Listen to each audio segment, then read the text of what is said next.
Zaf ada perasan ada certain things yang agak berbeza.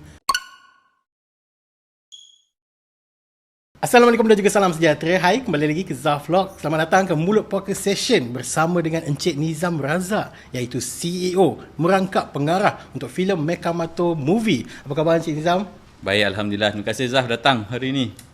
Sangat berbangga pergi ke office Monster di Cyberjaya dan diorang set up kan this whole place semata-mata untuk Mulut Podcast Session. So thank you so much Encik Nizam dan juga the whole team. So untuk kita mulakan Mulut Podcast Session yang pertama ini, Zaf akan soalkan beberapa benda yang kami ingin tahu tentang Encik Nizam. Benda basic. Oh, tentang saya lah, bukan movie lagi. Kita bagi soalan-soalan simple lah. Alright. Okay, untuk soalan yang pertama, boleh namakan 3 filem kegemaran Encik Nizam international level, filem luar negara. Filem luar, saya memang Shawshank Redemption, Green Mile, Okay. satu lagi kena superhero sikit lah. Dark Knight lah, kalau superhero lah. Oh, The Dark Knight. The Dark Knight tu lah. So memang itu, macam saya, masa kalau filem waktu tu memang saya setiap hari pertama tu saya jadi solo ranger, pergi book pergi tengok waktu tu. Sekarang kurang sikit dah, tapi waktu tu memang gila sikit dah. Betul. Nah, ini zaman sekarang pun saya pun macam tu. Cari hari pertama tengok seorang-seorang. Betul. Aman. Dia feel dia lain tau. Memang lain lah. Okey, untuk filem luar negara, tapi untuk filem tempatan, macam mana pula? 3 filem kegemaran.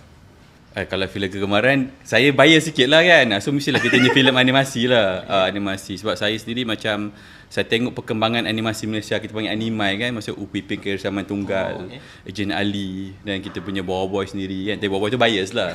Tapi sebab kita ni kenal sesama kita kan. Industri tu kecil, jadi saya tengok tu bangga lah. Kita ada bola kampung pun ada juga. Sebab kalau tengok dari segi filem, saya suka tengok animasi sebab saya tahu proses dia rumit. Jadi kadang-kadang kita tengok, walaupun kadang orang biasa tengok macam kualiti dia ke apa ke, sebenarnya kita tengok, kita rasa tau dia punya kesusahan dia buat tu. Rasa berpeluh lah kita tengok benda tu kan. So saya appreciate benda tu lebih lah. Okay. Alright, untuk soalan seterusnya adalah daripada Buzzpop. Dia ingin tahu tentang seperti mana sekarang ni kita namakan anime, daripada anime untuk Jepun, anime untuk Malaysia kan. So apakah anime yang paling latest Encik Nizam sedang layan sekarang? Anime. Saya last kali saya layan Attack on Titan. Yang tu lah last kali. Tapi itu yang season pertama, yang kedua je saya rasa. Itulah tu saya dah kurang sikit. Sebab kalau kita dah sibuk sangat, lepas tu ada anak lagi. Tapi saya ikut lah. Nak tahu, saya baca manga siap-siap. Kasih habis kan. Jadi kita tahu story. Jadi settle lah. Tapi kalau ikutkan feel saya, yang saya betul-betul layan dululah memang macam apa tu Samurai X, Naruto, apa tu yang Gundam tu adalah a few. Dia ada apa tu seed lah, apa benda tu adalah, ada few saya tak layan political sangat. Tapi ada yang best. Tapi yang saya punya jatuh cinta pertama Doraemon lah. Dengan Dragon Ball lah. Itu memang dua tu memang, in fact bukan dekat anime tu, manga tu. Duk kumpul kan. Saya memang susun sampai sekarang, saya ada koleksi tu. Yang apa translate into BM semua. Itu memang feel lah. Sebab kita rasa memang bila saya macam Doraemon tu kan, saya tengok, saya baca, kita berimajinasi. Betul. So tengok macam saya teringin satu hari saya nak buat cerita yang tentang robot juga. Suka pula Gundam tu semua tu. Tengok kalau robot ni best lah. Jadi itu yang cuba cari idea lah. Dan Alhamdulillah dapat idea Mekamato. Sebab kalau tengok, kadang-kadang orang tanya saya kan macam Mekamato dan sebagainya, saya cakap sebenarnya banyak idea tentang robot, tapi ada yang unik tu yang pening nak mencari tu. Betul. Sementara Zaf masih ingat lagi lah, Zaf ingin mengekspreskan apresiasi Zaf terhadap filem Mekamato ni, sebab dia mengimbau kembali kenangan Zaf masa kecil-kecil, teringin nak ada hoverboard. Masa saya tengok filem ni macam, ni masa aku kecil dulu aku nak hoverboard. Ya. So dia punya kita nak apa, childhood memories tu balik kan. Alright, untuk soalan seterusnya, adakah pandemik COVID-19 yang berlaku selama hampir 2 tahun ni telah mengubah plan strategi pengeluaran filem Mekamato dan juga siri season 1 dan juga bakal keluar season 2 nanti? Adakah dia ada efek secara keseluruhan ni? Dia memang efek dia banyak sebenarnya. Macam dulu selepas Boy movie yang kedua tu, saya tengok macam kita nak macam animasi selepas ni, saya tak nak bergantung pada series. Jadi kita terus nak lancar movie je terus. So risiko tu tinggi lah. Memang perancangan awal memang kita kata movie dahulu and then baru series lah. Tapi selepas pandemik berlaku memang orang tak pergi ke panggung waktu tu kan. Jadi kita kata kita paksalah tukar strategi. Kita dah buat dekat 70% dah siap. The first 3 kita panggil 3 chapters tu dah banyak dah siap dah. Cumanya bila ada pandemik kita terpaksa delay, kita fokus kepada series, kita slow down and at certain point tu kita actually stop buat movie.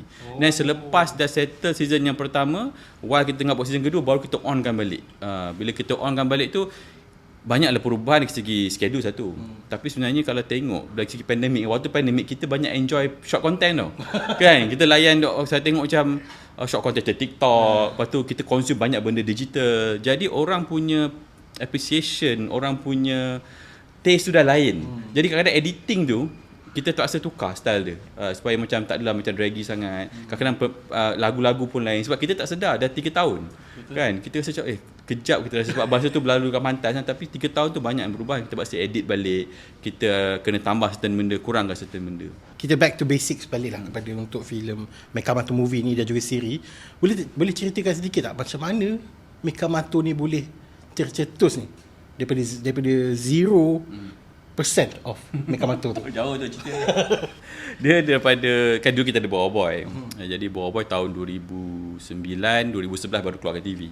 Jadi lepas tu kita tengah nak buat Boa Boy movie yang pertama, keluarnya 2016. Tapi saya fikir waktu tu macam kita kena ada IP lain jugalah. Sebab kalau kita tengok lagi satu syarikat tak boleh hanya rely dekat satu IP saja. So kalau apa-apa jadi kat IP tu nanti kita risaulah apa jadi kat business kan. Jadi kita fikir kena buat satu IP barulah. Dan saya memang again lah saya minat cerita robot ni. So duk mencarilah idea, kata ada satu idea dia lah budak yang baik, robot yang jahat. Macam mana dinamik dia. Jadi memang itu core idea dia. Cuma kalau macam kita pergi ke market, kita tengok macam animasi kat luar negara, kita pergi macam saya tiap tahun dululah, sekarang kurang lah. Tiap tahun dulu kita pergi ke market dah dekat France, dekat Cannes panggil kan. Kat situ kan Cannes Film Festival. Jadi kat situ ada film festival, tetapi selalunya selepas itu dia ada market untuk animasi. Jadi animasi juga tu. Kalau pergi kat situ punyalah banyak cerita sampai kita rasa macam masuk pasar malam tapi macam masuk pasar malam tapi proper lah. Proper sampai mabuk. Saya kalau pergi tu mabuk. Dia sebab banyak sangat gambar. Memang banyak sangat. Kita tengok yang benda yang dah pernah di-approve dan dikeluarkan. Tapi kita tak pernah tengok idea yang kita tak pernah dengar, tak pernah masuk TV kita. Mungkin popular dekat Europe, mungkin popular dekat China tapi tak popular dekat negara kita. Jadi saya tengok macam, ya Allah, banyak sangat cerita robot sebenarnya. Banyak orang buat cerita robot, cerita binatang kan. Kalau katalah waktu tu katalah hit kan Finding Nemo, mesti ada dia punya macam ikan jugalah. Kopi A, kopi B banyak. Jadi saya fikir kalau kita nak buat cerita idea tentang robot tak cukup unik ni sebab kita kena pergi international lah. Saya punya cita-cita ialah daripada Boa tu, kalau Boa ni kuatnya di Malaysia, di Indonesia, di rantau ni, saya nak next IP, next animation tu kena pergi travel. Bila kita nak travel tu, idea tu mesti unik. Jadi lepas tu saya fikir okay lah, tak apa nak buat cerita tu, nak keluarnya ada Ola Amato lah. Sebelum tu ada Ahmad Amato lah kan. Design memang lain lah 2016, 2017 memang lain. Kalau ada fans-fans yang mengikut dia akan nampak lain sangat. Tapi pada 2017 saya nak pindah rumah.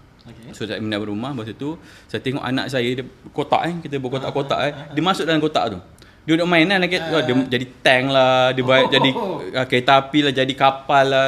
Jadi saya terfikir itu sebenarnya masa tu lah baru terfikir idea macam kalau kenapa tak robot yang jahat ni dia ni kuasa, dia macam Pausera juga tapi kuasa dia lah dia boleh menjadikan imajinasi budak-budak ni reality. So saya fikir macam ini. Lepas tu saya terus search tau. Saya terus search ada tak idea macam ni? Dan tak ada. So bagi saya itu macam satu rezeki. Sebab kalau tengok punyalah banyak cerita-cerita robot tapi tak ada idea yang seunik macam ni. Jadi saya tahu kita dah malam tu juga tu message kita punya team kata I think kita dah ada something, a gold mine, kita panggil gold idea, golden idea. Saya rasa kita berikan develop further. So saya bagi tahu, esoknya kita meeting, saya terus pitch. So kata nama dia Amato tu dah ada. Jadi kuasa ni adalah kuasa robot ni apa nama dia, robot mecha kan. So tu nama dia Mekamato. Cuma awal-awal tu dulu ada kadang ada ejaan ni MEKA. Dia berbeza tapi dia punya word tu samalah daripada Olamato, Ahmad Namato ke Mekamato lah. So lepas tu saya sebab nak cerita panjang kan. Jadi lepas tu dah dapat tu dah meeting, lepas tu terus kita sketch the idea semua tu. Saya panggil team yang, sebab team kita kalau kita buat yang awal tu kecil je team kita. Kita ideation banyak, team production besar tapi kalau team yang initial ni selalunya kecil je. So bila sketch idea, dan kebetulan pada waktu itu kita banyak interest daripada syarikat Jepun. Syarikat Jepun ni dia dia berminat tentang Boa Boy, tapi sebenarnya dia lebih berminat nak tahu tentang Monster. Masa tu anime Monster kan, apa yang kita boleh buat. Jadi kita explore certain IP, certain collaboration dengan orang. Jadi pada masa tu saya cakap, okay, saya nak present to you something. Jadi saya tak present sendiri. Masa tu saya tak pergi. Partner saya Encik Safwan dengan Encik Yongpin pergi ke Hong Kong. Sebab mereka dipanggil sampai ke Hong Kong untuk present idea ni. Dia kata, we want something, we want to listen your next selepas Boa Boy. Dia kata Boa Boy South Asia, tapi we want idea yang lebih besar. Kalau you ada, please pitch pada kita lah. Worldwide punya idea lah. So kita pitch ke syarikat tu, and alhamdulillah kata ni idea ni boleh work. Dia kata memang benda ni unik lah. Cuma masa tu belum ada production, hanya pitching lah. Lepas tu baru kita kena buat, kita panggil kita punya test pilot. Tapi masa tu lebih kepada series. Idea dia lebih pada series. Cuma masa tu kita release Boa Boy Movie 2 pula. Alhamdulillah ada collection yang bagus. Saya tengok bukan setakat Boa Boy, Agent Ali, Upipin, Chris Saman Tunggal pun bagus. Jadi saya fikir sebenarnya ada potensi untuk kita also buat filem. Jadi saya tengok series tu, the original series tu, dia punya origin arc lah kita panggil. Pertemuan antara amatur dengan Mechabot tu, saya pitch kepada Astro Shaw lah. So Astro Shaw lepas Boa Boy Movie 2, dia kata, you guys tak ada movie ke? Saya kata macam, movie tak ada, series ada. So kata, series ni pasal apa? Jadi kita cerita lah. Dia kata, yang ni yang part depan ni rasa boleh jadi movie material lah. Jadi itu yang kita, series tu kita pecahkan, jadikan movie, the origin arc. So Mecha-Mata movie ni memang tentang bagaimana amatur dengan Mechabot berjumpa pertama kali. Tapi sebab pandemik, jadi dia keluar lambat. Jadi siapa dia tengok series tu, tiba-tiba amatur dengan Mechabot dah jadi baik, dah jadi kawan dan semua kan. Jadi dia ada, nak kena tahu, kena tengok Mecha-Mata movie tu lah. Dia terbalik sikit. Alright, berkenaan dengan siri dan juga movie ni, Zaf ada perasan ada certain things yang agak berbeza, sangat ketara.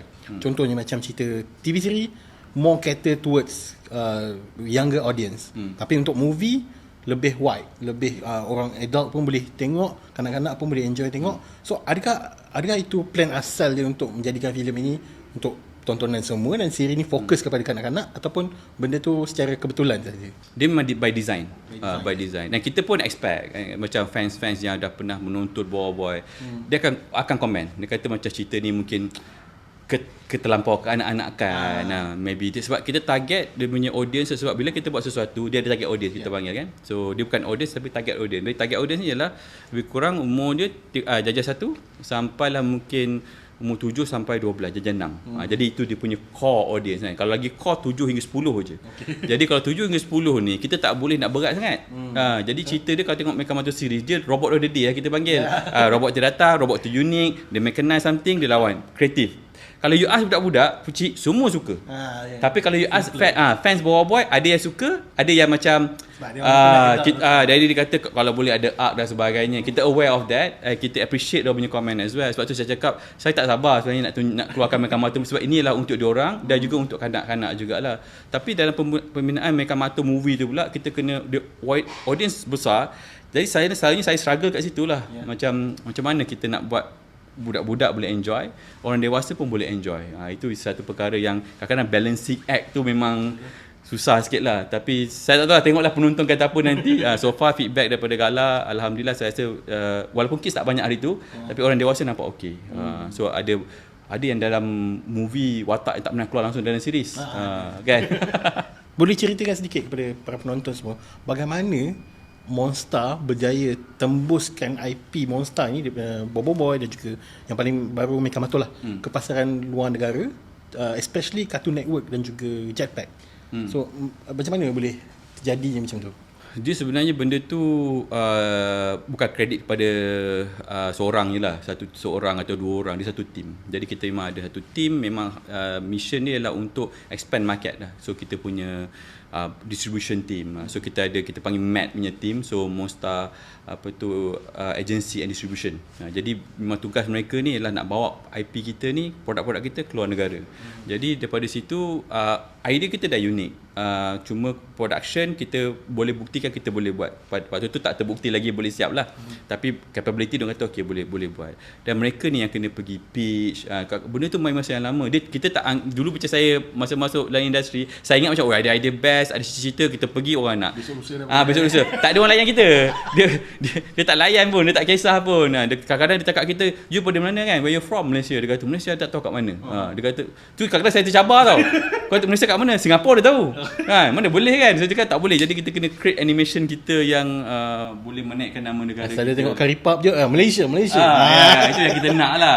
So itu yang saya puji tim saya sendiri yang dapat expand market, tapi proses tu lama.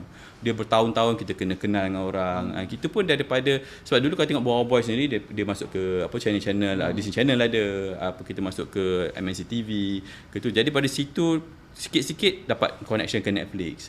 Sikit dapat connection ke apa tu Cartoon Network. Jadi benda tu yang berkembang dan kita kebetulan waktu tu mereka tengah mencari show baru.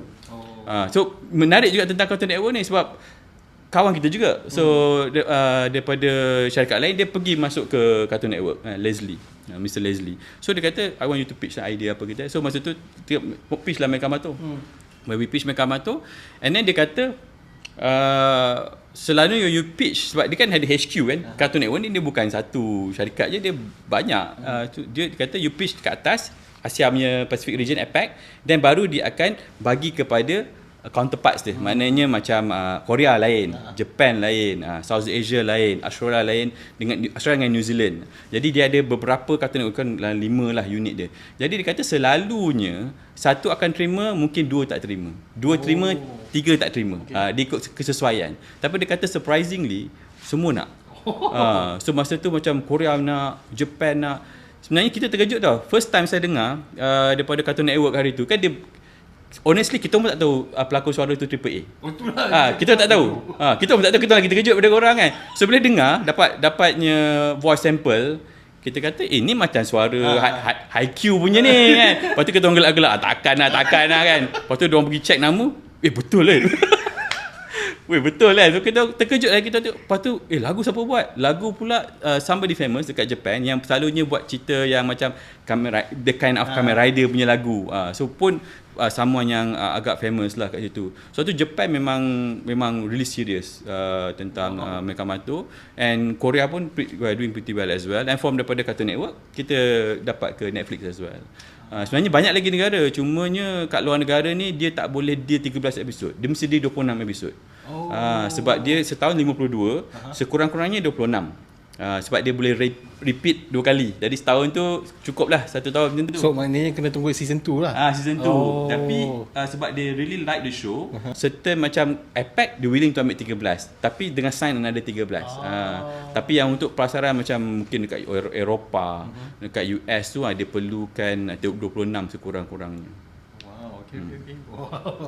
Agak menakjubkan bila dengar sendiri. Okay, movie release. After insyaAllah success of Mekamato, what's next?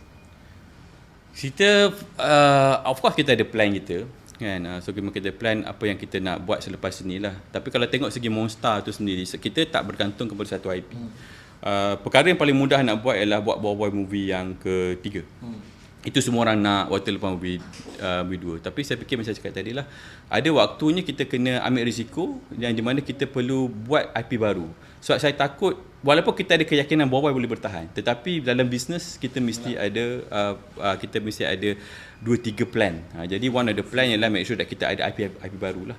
So daripada Boy wataknya popular Papa kan. So Papa orang kata, saya duk pening kepala, saya cakap Allah, Papa ni dia kacau mood tau sebenarnya.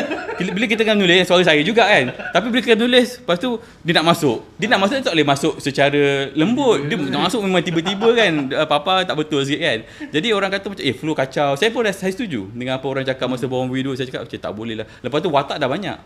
Dia kata ini kalau tu mau 2 jam lebih ni kan. Jadi kata tak boleh lah. Jadi cerita tu kita struggle nak pacingkan, nak slowkan the pace. Sebab dia karakter banyak sangat. Jadi kata tak boleh lah, Papa ni kita nak tak nak dia dalam filem dah. Saya announce lah, tiba-tiba masuk berita. Saya main announce saja lah, Papa tak boleh lah kan, saya rasa memang tak boleh. Masuk berita sampai orang kata, anak saya balik terus dia berlari, dia kata kawan dia kata Papa tak ada movie, betul ke? Right? Jadi it became a news, and saya realise actually Papa ni ada follow, ada dia punya own saya ingat macam golongan bapak sahaja, tapi rupanya lebih pada itu. Jadi saya fikir waktu tu daripada boy ada papa pula ada pipi. Waktu tu kita dah introduce pipi anak dia, so kita okeylah kita buat series, short series. Then kita ada Mekamato, kita dah tease masa tu ada secret ending kan. Mekamato memang kita nak develop Mekamato, tapi secara tidak langsung ni sekarang kita dah ada Mekamato, papa pipi, boy. Dan mungkin lepas filem ni siapa yang tengok, saya rasa ada demand yang baru lah. So indication yang baru tu mungkin kata kita perlu ketengahkan lagi watak yang emas mana dalam tu kan. So itu kita masih lagi menunggu respon orang ramai. Kalau orang ramai kata diorang nak, kita kena consider lah. Dan kita pening lah nak buat banyak benda. Soalan tu sebenarnya ada menyentuh spoiler. So sebelum kita pergi ke section yang kedua, iaitu spoiler talk, ada apa-apa soalan tambahan untuk kita tutupkan this yang non-spoiler punya? Non-spoiler. Tak ada Alright, itu saja untuk hari ini, untuk non-spoiler. Thank you so much Encik Nizam dan Sudi di Timur Ramah untuk Mulut Puaka Session. Jangan lupa untuk saksikan Mekamato movie di Pawagam berdekatan anda bermula 8 Disember ini. Okay, so itu saja untuk hari ini. Thank you very much for watching. Jumpa lagi pada Zafran yang akan datang. Thank you.